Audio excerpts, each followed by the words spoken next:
aylık köp Hudaýlyk jemlenşiberdimi?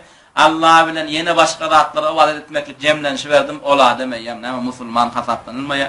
Ol aýny müşrik bolýar. Allah Teala näme diýär? Ana agna şurakâi anişşirk diýär. Şunumy?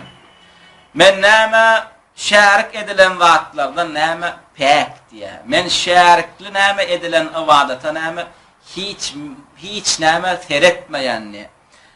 فَمَنْ عَمِلَ عَمَلًا أَشْرَكَ مَعِي فِيهِ غَيْرِ تَرَكْتُهُ وَشِرْكُهُ. Kim näme amal etse, yani bir ibadet etse diye. O eden ibadetinde de näme men bilen birini şärik etse diye. Onu şirk eden zadyna tawşylan, şärik eden zadyna tawşylan diye. Şunu Qıssananda oğula Allah galy berse plan işanjan diýdinmi? Allah seni kimi çağıran bolsaň şoňa dyňar diye. Sana näme kömek etmeýär diye. Şunu yani Allah men ondan bizar diýdi.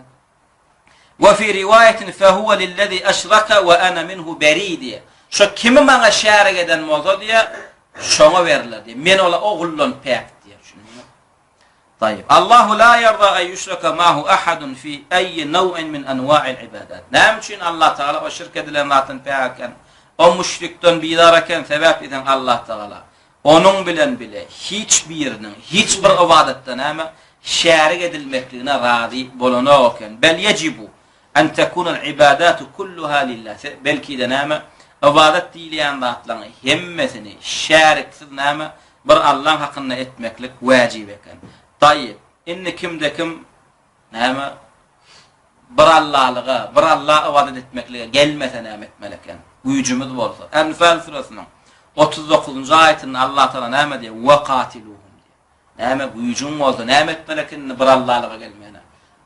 Uruş edin diýär. Jihad etmeklige eken. Jihad etmek buyruk eken. Näme hatta la tekuna fitne. Ey Rabbim, haçanaçenni jihad etmeli. Goya näme bir sorak, şu sorana jogap berýän çägini aýtdy Allah Taala. Ve qatiluhum hatta la tekuna fitnetun. Yani näme müşriklerin garşysyna, kafirlerin garşysyna jihad edin. Ta yerin ýüzünden näme şirk göterilýänçe diýär. Tayyip şirk haçan göterilýär? Şirk kıyamada çenni göterilýär. Şunuňmy? Inne şirk kıyamada çenni göterilmeýän bolsa